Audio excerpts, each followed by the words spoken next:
Imbolg, whatever the true etymology of the name may be, is a festival related to the return of light and spring. Falcha moharada is mishe Kevin Makrien, Falcha rash hun dun lug. The dating is probably originally derived from solar calculations. For instance, the Chinese system, which calculates Li Hun, their spring festival, to begin around February 4th, tied to the celestial longitude of the sun at 315 degrees.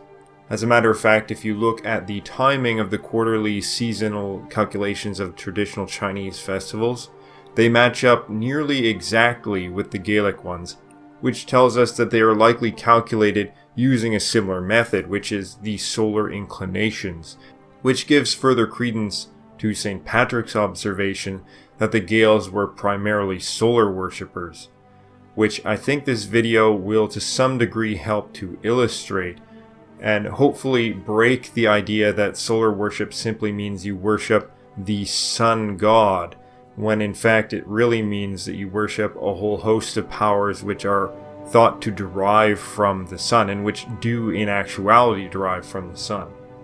So it's been thought that since the main celebrations were not on the solstices, therefore that the Gaels and the Celts in general paid no attention to the solar movement. On the contrary, it seems that they had a very refined method of tracing and calculating solar influence.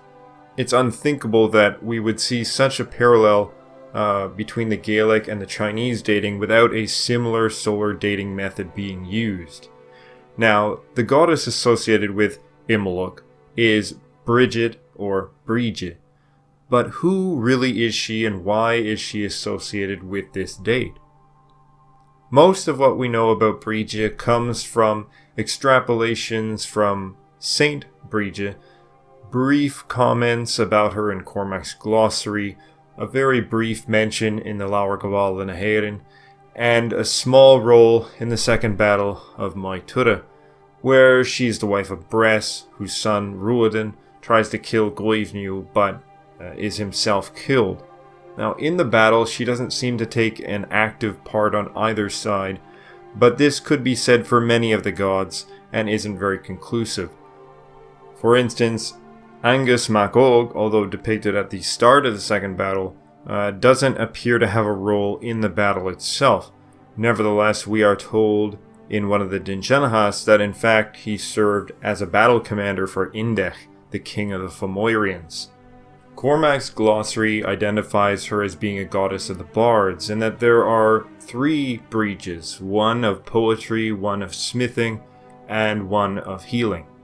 She is often thought to variously correspond to Victoria or Minerva in Rome and Britain.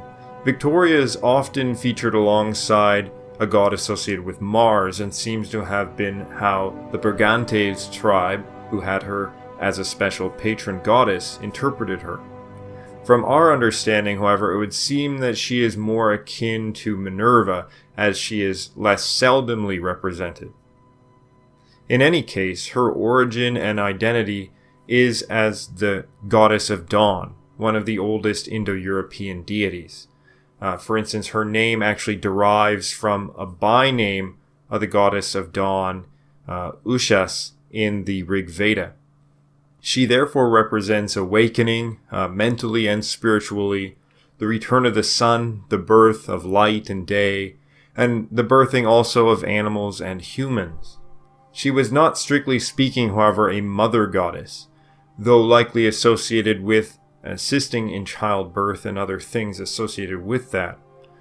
She is associated most strongly with fire, being a protector against fire, being immune to fire, tending a sacred fire, and might have even represented the fire in a domestic capacity, thus her association with smithing, but also the mental fire required for poetry, music, and the arts. However, strictly speaking, Brigid is not the fire itself. She is not the fire goddess, but she is the bringer of the fire, related to the bringer of day and the fire of the sun. Saint Brigid is strongly associated with providing food and milk, including having a cow that could be milked 3 times a day and meet everyone's needs. The Lauragval Naherin says that she had 2 royal cows, Fae and Men, who give their names to Mag Femen. And this is where the wormhole sort of begins. Most generally, she is said to be the daughter of the Dagda. Now, the Dagda is most probably, in my opinion, a continuation of the Proto-Indo-European Skyfather figure, who is usually the father of the dawn goddess. However, the Lauragvala also associates her, or even calls her, by the name Dil. It is said that Brigid had 2 royal cows, Fae and Men. In some versions, it points out that these cows were actually the cattle of Dil. Dil is further identified in the Dinshenahas as the daughter of Lu Mac Ethlu. She was said to have brought the cattle from her father over the sea to Mag Femen. Now, this could just be a coincidence of confused identities, but it is repeated several times. However, to add to the strangeness, consider also that Saint Brigid does not alone possess the day of February 1st, but that honor is shared with Saint Darlugdach, meaning daughter of Lug. In the myth, Darlugdach is a close confidant and a sister or a child figure to Brigid. She is known for putting coals in her shoes and walking upon them in order to resist temptation. This likewise associates her with fire. Both the Dagda and Lug are associated with fire. The Dagda is sometimes called or said to have a son called Aid, meaning fire, while Lug is often called burning, blazing, fiery, red, hot, the one who never cooled, etc. Furthermore, Lug is the sun bringer and the powerfully growing furious man of the Eye. His association with the Eye extends to his famous mortal son Cuchulainn, but can also be found in various tales in the Dinshenahas. The Eye is most certainly related to the aspect of the sun as the all-seer, and is so identified with the sun in the Gaelic tradition that the Indo-European for sun, sol, becomes the Gaelic word for eye, sul. 3 gods are identified with the sun as their eye in the Rig Veda, the earliest Indo-European religious text, Varuna, Mitra, and Agni. A separate video is required for that specific topic, but let us accept for now that Lug strongly carries elements of these deities related to the sun, sky, light, oath, kingship, and fire. All these deities are associated with bringing the dawn.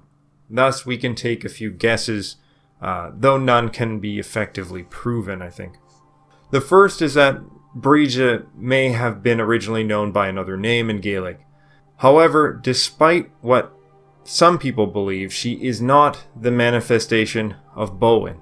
She is a dawn goddess, not a mother goddess. In saintly form, she is associated with the birth of Christ because Christ, in the Gaelic tradition especially, is associated with the sun and light. In her most authentic representation in Roman Britain, she is represented as either Victoria or Minerva, neither of which are mother goddesses. Another interesting possibility is that Brigid and Lug are sharing opposite festivals because they are primarily associated with the opposite times of the year and the opposite time of day in some respect. Now, Brigid is the equivalent of Ushas, the Vedic dawn goddess. As I've mentioned, one of whose bynames is actually etymologically linked and means the High One. So that's the meaning of Brigid's name. That's the meaning of Brigid is the High One. Lug, though associated with fire, including lightning, the sun, internal mental fire and energy, etc., is likewise one who often appears at night, has the sunrise, sunset, and midnight as his most auspicious times, and is closely associated with bringing sleep, dreams, visions, transformative mental states. His festival is the start of the traditional dating of autumn, marking the beginning of the decline of the sun. Thus, like Savitar, the great solar impeller, or Mitra Varuna, he nonetheless is associated with the sunset as well as sunrise, and interestingly also represents the sun during the night. A hymn to Ushas, the dawn, begins. Savitar, God of all men, hath sent upwards his light, designed for all mankind, immortal. Through the god's power that I was first created, dawn has made the universe apparent. So Savitar is thus lifting the sun upwards from beneath the horizon, which creates the state of dawn, Brigid.